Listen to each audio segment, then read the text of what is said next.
आजमगढ़ जिले के गोपालपुर विधानसभा से बसपा प्रत्याशी रमेश यादव तेजी से चुनाव प्रचार प्रसार कर रहे हैं। रमेश यादव प्रतिदिन दर्जनों गांव में जाकर बसपा की नीतियों को लोगों तक पहुंचाने का काम कर रहे हैं। उन्होंने कहा कि गोपालपुर से विधायक बनने के बाद विकास ही हमारी पहली प्राथमिकता होगी। चुनाव प्रचार में प्रधान संघ जिला अध्यक्ष श्रीराम यादव सहित दर्जनों ग्राम प्रधान व बीडीसी सहित अभिषेक सिंह, अनूप मौर्य, सतीश यादव उर्फ गब्बू, विजय यादव, अमरजीत, प्रमोद, अभिमन्यु सिंह, कल्पना चौहान, श्यामलाल गौड़, अंगद, पंकज यादव सहित दर्जनों समर्थकों व कार्यकर्ताओं के साथ प्रचार प्रसार कर रहे हैं। इस दौरान बसपा प्रत्याशी रमेश यादव ने क्या कुछ कहा, आप भी सुने। मैं लगातार 2 वर्षों से पूरी विधानसभा के हर गांव में आता जाता रहा हूं और प्रचार के लिए वो आए जो नए हैं या बाहर से आते हों। मैं यहां का स्थानीय निवासी हूं, ये मेरा होम ब्लॉक है और मैं यहां दोबारा, मेरी पत्नी प्रमुख है और आने जाने प्रचार के जो लिए वो होता है व्यक्ति के लिए, ये उनसे पूछिए जो 2 लोग मेरे अलावा लड़ रहे हैं।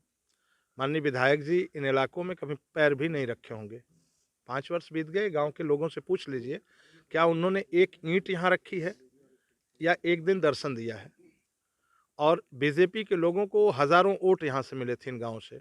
आज ये गांव है सिदौली, गरथौली, बुढ़ानपुर, चालाकपुर और फरीदपुर। ये 3 गाँव का दौरा आज हमने किया है डोर टू डोर। और गाँव की दशा ये है कि विकास की गंगा बहाने वाले लोग जो हैं वो देख लें कि विकास कहाँ है। अगर जो भी एक ईंट लगी होगी या तो ग्राम सभा के पैसे से लगी होगी या फिर मेरे द्वारा लगी होगी। मैंने तीनों गाँव में क्रमशः 7 लाख और 9.5 लाख और 3-12.5 लाख रुपए सैदौली गरथौली को और 7 लाख कुछ रुपए मैंने फरीदपुर को दिए थे और 7.5 लाख रुपए चालाकपुर को दिए थे। तो अगर ये लोग जो बात करते हैं बीजेपी की सरकार द्वारा एक ईंट भी कहीं रखी गई हो विकास योजना के तहत तो वो बता दें, या समाजवादी पार्टी जो यहाँ परमानेंट रूलर एक तरह से सिटिंग है उनकी भी देख लीजिए कि वो काउंट करा दें कि नहीं, उनका क्या योगदान है यहाँ पे।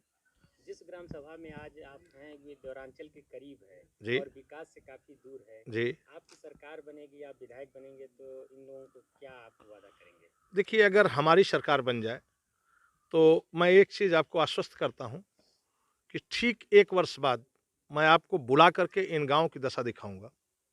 मैं वायदे नहीं करता, मैं काम करने में यकीन करता हूँ। मुझे लोग जानते हैं, मुझ पे विश्वास इसीलिए करते हैं। सर, वर्तमान में बीजेपी सरकार है दोनों और बता दीजिए, जनता को राशन भी मिल रहा है मुफ्त में, उसके बाद तेल भी मिल रहा है, नमक भी मिल रहा है। ये कहावत है कि नमक खा के लोग हलाल नहीं करते हैं। तो सर क्या लगता है जनता दूसरी तरफ वोट देगी या नहीं देगी? नमक भारतीय जनता पार्टी के लोगों का नहीं है। अगर कोई नेता अपनी पॉकेट से एक पैकेट भी नमक दिया हो क्षेत्र में तो वो कह दे कि नहीं उसने दिया है। किसी के जले पर उन लोगों ने मरहम 1 इंच भी लगाया हो तो वो काउंट करा दें। ये भारत सरकार का पैसा है और भारत सरकार बीजेपी नहीं होती है।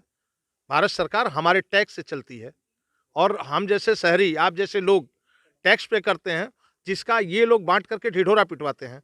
आप सजग प्रहरी हो समाज के, आप जानते हो कि ये पैसा उनका नहीं है। बीजेपी का कोई नेता बता दे कि कोई कहीं उन्होंने कैंप करके कहीं इस तरह की योजना की हो। लॉकडाउन में अगर उन्होंने कहीं कोई योगदान किया तो बता दें। और नहीं तो सरकारों ने वसूली किया, जो पैसे हम लोगों ने खर्च किए निजी तौर पे, उन पे भी पैसे विभागों द्वारा वसूल लिए गए। बिल मांगी जा रही थी कि बिल दे दो, उस पर पैसे निकाल लें। सर, ग्रामीण की जनता तो खुशहाल दिखाई दे रही है, महिलाओं को गैस भी मिल गया, वितरण हो गया। सर, महिलाएं गैस पे खाना बनाते हैं जी। सर, उस पर आपका क्या कहना है? गांव में देख लीजिए, ये धुएं उठ रहे हैं। अगर ये गैस के धुएं हों तो मैं तो नहीं जानता कि गैस से इस तरह के धुएं उठते हैं। गांव में सिलेंडर बांटे गए और सिलेंडर खरीदने के लिए इतनी महंगी गैस है कि और कमाई का कोई जरिया नहीं। ये सरकारें बात करती हैं। सरकार सर बार बार कह रही है कि हमने रोजगार दिया है नौजवानों को। आप भी देख लो धरातल पे क्या रोजगार दिया गया है। अगर धरातल पे रोजगार है तो ये गांव के नागरिक हैं, इनसे पूछो कि रोजगार की क्या स्थिति है। ये रोजगार कहने से नहीं मिलता है। अगर रोजगार दिया किसी ने ग्रामीण क्षेत्र के आम आदमी को तो वो बहन जी की सरकार ने दिया। 1,08,000 सफाई कर्मियों की डायरेक्ट नियुक्ति किया और सबसे ज्यादा काम भी वो कर रहे हैं। युवा आपसे क्या उम्मीद रखे?